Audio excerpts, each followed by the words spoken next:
Valentine's Day remains a bittersweet occasion for the people of Lower Quinton, a small village in the West Midlands. Some residents of the region usually plan annual trips in order not to be there. When February 14th arrives, it is as if the horrors of an unsolved crime 80 years ago still hang over the village like a dark fog. In 1945, there were 141 homicides in England and Wales. But one stood out from the rest: the brutal murder of Charles Walton. Charles was a simple farm worker, a 74-year-old man who, despite arthritis that forced him to use a cane, still worked. He was supposed to be enjoying his last years of life in his home in Lower Quinton, but fate had other plans. Charles did not get the chance to leave this world peacefully and discreetly. His tragic end ensured that his name would be remembered to this day. His case is the oldest unsolved murder in the Warwickshire Police records. Homicides are, by nature, brutal, and many remain unsolved. But what makes the case of Charles Walton particularly intriguing is its connection to witchcraft. The details of his seemingly motiveless murder were widely documented in newspapers of the time and in detailed police reports. Robert Fabian, a famous Scotland Yard investigator, was called in to solve the case. It was this inspector that went on to inspire a television series of 39 episodes, called Fabian of the Yard, making him one of the first police heroes on television. On February 14, 1945, on a cold day, Charles was hired to trim hedges in a field called Hillground at Firs Farm. His niece Edith, whom he had adopted after the death of his mother, gave him a piece of cake for lunch before he went to work. Edith expected him to return home before nightfall. But when he didn't return, she feared that something had happened and called on neighbor Harry Beasley and farmer Alfred Potter to help her look for him. After a brief search, they found Charles dead in a corner of the Hillground hedge. His head was almost decapitated and pinned to the ground by a pitchfork. Large pools of blood stained the ground around him. The police were quickly called and the first medical observations were made by Dr. A.R. McWhinney. He documented that Charles had been brutally murdered with his own billhook and pitchfork. A later autopsy report revealed that Charles had also been struck on the head with his own cane and had several other injuries. He fought for his life to the end. Although there are persistent reports that a cross was carved into Charles's chest, a sign of a ritualistic murder, the detailed report does not mention this. However, even almost 80 years later, rumors of witchcraft, ghostly black dogs, and ritual sacrifice still surround the murder, which has become part of the dark folklore of the region. If you were producing a horror movie and wanted to evoke a Wicker Man-style creepy atmosphere, the slopes of Meon Hill would be the perfect location. Even on the clearest days, there seems to be a heavy expectancy in the air. It's the kind of place where the only bird song is the ominous cawing of an irritated crow. There are many strange stories associated with Meon Hill. It rises above the village of Upper Quinton and the flat Avon Plain, with ancient fields rolling at its base and an Iron Age fort at its summit. Its 637-foot peak is often shrouded in clouds, and to those traveling from Stratford, it presents itself as a dark guardian of the Cotswolds beyond its southern side. Robert Fabian, the Scotland Yard investigator, began to research possible links between Walton's murder and the occult. He began by reading folklore, old customs, and superstitions in Shakespeareland, written by a local clergyman named J. Harvey Bloom in 1929. Two stories in the book are particularly interesting for the case at hand.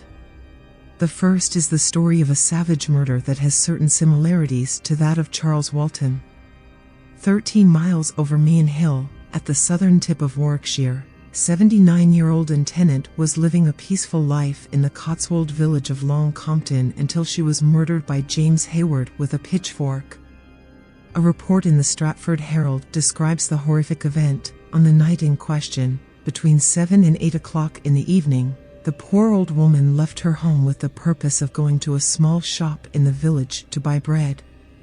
On her return she met Hayward, who had just left his work in the harvest fields and who, without a word from either side, attacked Mrs. Tennant with a fork he was carrying, inflicting such injuries to her head and body that she died within 3 hours. The only reason that can be attributed to the murder is that Hayward believed he was being influenced by witchcraft and that Mrs. Tennant and several other women in Long Compton were witches. In his 1906 book, Clive Holland explains that using a pitchfork to kill a witch was a remnant of the ancient Anglo-Saxon stakung or sticking. It was believed to be the only effective way to kill a witch and neutralize any curses or spells. Although the courts found Hayward insane and locked him up for good, he was not alone in his strange beliefs. Reporting on the case, the Illustrated Police News observed, it was proved in evidence that at least 1/3 of the villagers believed in witchcraft. The account of the Tennant murder that Fabian read in Folklore, Old Customs and Superstitions in Shakespeareland also included a reference to a plowboy who met a black dog on his way home from work. He met the strange dog 9 times, a creature that represents evil in Warwickshire folk tradition. On the 9th day, something unusual happened. The dog appeared as a headless woman, and the next day, he received the news of his sister's death.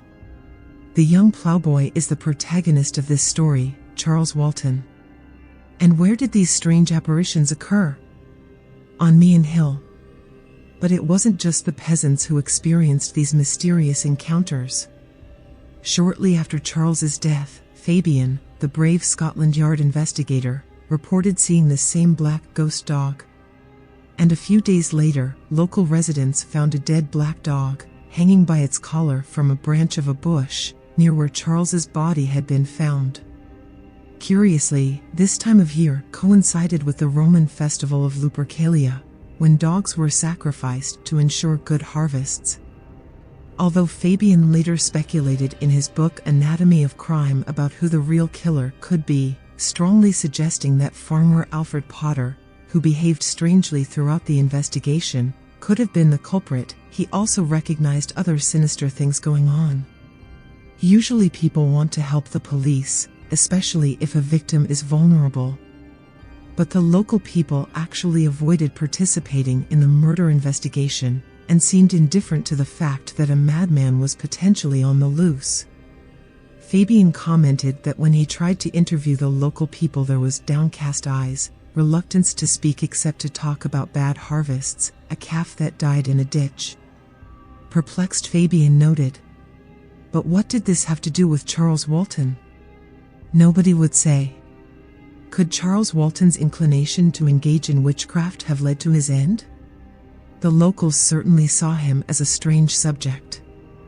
The story that he saw a black dog before his sister's death was seen as proof of his supernatural abilities, worthy of a witch. When his house was searched after the homicide, they discovered several natterjack toads in the garden, creatures known to harm crops since the 16th century, according to British witchcraft records. A young man from the region, perhaps wanting to participate in the suspense of the murder, claimed to have seen Walton placing a toad in a mini plow, a ritual to curse the land he touched. 15 years after his death, stories that Charles was a witch or warlock resurfaced with the surprising discovery of his pocket watch. The police had searched the area thoroughly at the time of the murder, even using metal detectors around the crime scene. The watch was something that Walton never let go of, so they believed it could have been touched by the killer and contain revealing fingerprints. According to several unverified stories circulating online, the watch was found in August 1960. Although many have repeated the story, its original source seems to have been lost to time. The gist is this: while demolition work was being carried out on the sheds behind Walton's old home, a worker spotted a glint of metal. There lay the watch. And inside the old tin watch was a piece of dark-colored glass. This glass, also known as a witch's glass or a scrying glass, is used in the practice of divination. Whether this actually happened as it is narrated, or whether it is just another fictional element in the mysterious story of Walton's witchcraft, is something difficult to determine. What happened? Fabian was reluctant to offer any black and white answers.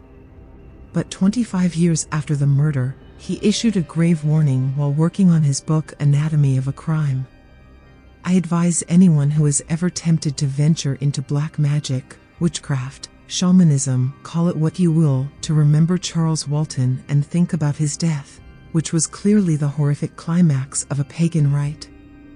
There is no stronger argument for keeping as far away as possible from the villains with their swords, incense, and nonsense.